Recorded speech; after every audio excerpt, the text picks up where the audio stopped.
መንግስት ኢትዮጵያ ነቲ ብትካላቱ ብቤት ምክር ፌደሬሽን ቦርድ መረፃን አቢሉ ዘውፅኦ አዋጅ መቀፀልታ ሰላሕታው ጽንተት ህዝቢ ትግራይ ንምብታን ሃለዋቱ ንምጥፋእ ብሔራዊ ክብሩ ንምውራድን ምስ ጎራብቲ ህዝብታት ብፍላይ ድማ ምስ ህዝቢ አምሓራ ናብ ፍጹም ውጥጥን ጎንፅን ንምእታው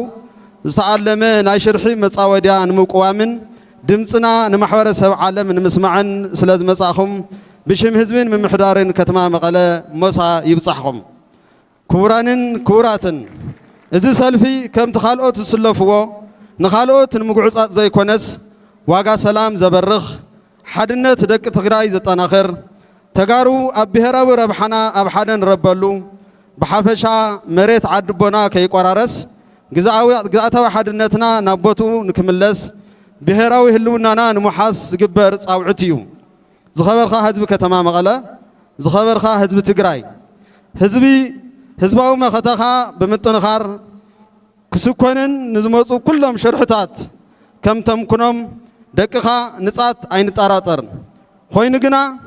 ነዚ ንዓመታት ዝቕፅል ዘሎ ጽንተት ክቕፅል ሓድነትኻ ክበታተን ሓደጋ ህልውናኻ ክውስኽ መኸተኻ ዝሑልማይ ከኣትዎ ንመሰል ዓርሰ ውሳነኻ ትገብሮ ጉዕዞ ንምትዕንቃፍ ተኸታታሊ ድራማታት ብምፍጣር ሕቶኻ ንህዝቢ ዓለም ከይተስምዕን ላዕላዊ መሬት ትግራይ ዘይሕለፍ ቀይሕ መስመር ህልውና ህዝቢ እዩ ዝብል መትከልኻ ዘይቕበሉ መሬት ዘመሓደረ ይመሓደሮ ዝብሉ ካብራኻ ዝወፁ ውልቀ ተሓርጎትን ከደምቲ ፒፕን ከይተረፉ ሰሪሖምን ይሰርሑን ኣለዉ። ሽርሕታት ክሓርቲ ብትኹረት ተገንዚብኻ ዝህሊ ኣፈላላይ ኩሉ ትሕቲ ትግራይ እንትህሊ እዩ ዝብል ብምባል ብሔራዊ ረብሓኻ ብምቕዳም ኣብዚ ሰዓት ኣብዚ ሜዳ ኣብ ሓደ ብሔራዊ ዕላማ ስለ ዝተሰለፍኻ ዝለዓለ ክብሪ ኣለኒ። ኣብ መወዳእታ ፃውዕት ህዝብን ምምሕዳርን ከተማ መቐለ ኽቢርኩም ዝመጻኹም ኩልኹም ልዑል ምስጋና ብምቕራብ ነዚ ሰልፊ ዘዳለኹም ብሰላም ክሓልፍ ቀትርን ለይትን ዝተዋሳእኹምን ኣመራርሓ